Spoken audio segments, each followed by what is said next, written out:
In a forsaken corner of the town, where shadows clung to the walls and secrets festered like a plague, an elderly couple, bound not by love but by their insatiable greed, met with a fate that would awaken the darkest of nightmares. The Golden Arm, the retelling of a children's classic. An old couple, deeply in love with their wealth but not with each other, experienced a car accident that resulted in the old hag losing her left arm. After the amputation, the old biddy didn't despair. Instead, owing to her penchant for ostentatious displays of wealth, she had an arm made of solid gold affixed to her stub. She adored this arm exceedingly more than her original lefty. Every night from that time on, she would tell the old mister, "If I die before you, bury me with my golden arm." He would begrudgingly respond, "Yes, dear," and she would continue to pester him, asking, "Dear, do you promise?" He would respond with a tired yes and hurriedly fall asleep to escape further nagging. To the old man's relief, one night, his old and irksome darling finally passed away.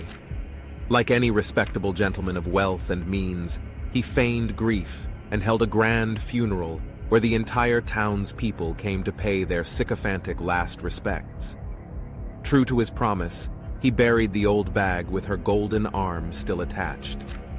With the funeral and burial over, the old man went home to his empty house.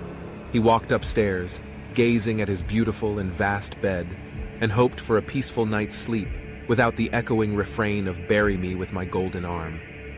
Quickly, he fell asleep. The old man dreamt of the wealth he possessed and all he could do with that wealth. Around midnight, his bladder awakened him, and he had to urinate. While engaged in his nightly ritual, he continued to think about the wealth he now had, except for that golden arm for which he had spent a small fortune.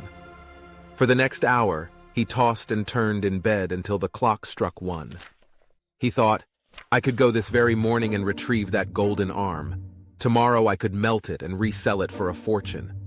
Being a man who didn't delay in obtaining a financial advantage, he rushed to his closet, put on his winter coat, sprang down the stairs, found a shovel and a crowbar in the garage, and walked a mile down the street to the city cemetery. There, he found the freshly buried grave and began digging up its contents. He quickly pried open the casket and laid eyes on the old lady's lifeless body. He yanked the golden arm, and it was swiftly in his possession. Diligently but urgently, he refilled the grave with dirt, concealed the golden prize under his coat, and briskly returned to his house. He unlocked the front door, went upstairs, and climbed into bed. The exhaustion from the day and the early morning quickly put him to sleep. He resumed his dreams about his treasures, the golden prize snugly placed beneath his pillow. He slept peacefully for a short while until his mind gradually became aware of a faint sound. It was the squeaking of the front door, followed by footsteps entering the house. The footsteps advanced gently through the living room. For a few minutes, he hovered between dream and reality, believing it was all in his head. Then, the hairs on his arms stiffened. The faint noise from downstairs persisted, and the footsteps suddenly ascended the stairs, stopping momentarily. A voice, faint and barely perceptible, pleaded, "Where is my golden arm?" He thought it was a dream, and there was silence. But then, the steps continued up the stairs. Silence followed, and the footsteps proceeded down the hall toward the bedroom. The steps stopped halfway down the hall. The once high-pitched voice had turned bitter, cold, and extremely grating. "Where is my golden arm?" The footsteps now echoed along the creaky wooden floor with stomps and pounds. Approaching the bedroom door, the steps halted once more, right before the threshold. With the sound of an angry, bitter moan, the old woman's voice repeated her plea, "Where is my golden arm?"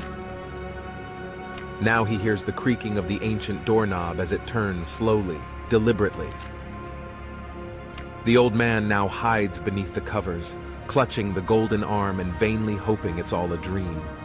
He hears footsteps slowly enter the room. Tap, tap, tap as they approach the bed. Then they stop. The air is frigidly still and silent. A horrible and hellish presence halts at the bed's footboard. Then, as if the master bedroom inhales the entirety of the chamber's oxygen, The chilling void fills with the unleashed screeching howl of a woman's fury. Where is my golden arm? Ah! Hey there, if you've enjoyed this video and want to see more exciting stories like the one you just watched, make sure to hit that like button and subscribe to our channel. Don't forget to click the notification bell so you never miss an update. We love hearing from you, so leave a comment below and let us know what you thought about this video, or share your own stories. Your feedback means the world to us and helps us create more content you'll love. Thanks for being a part of our community, and we can't wait to see you in the next video.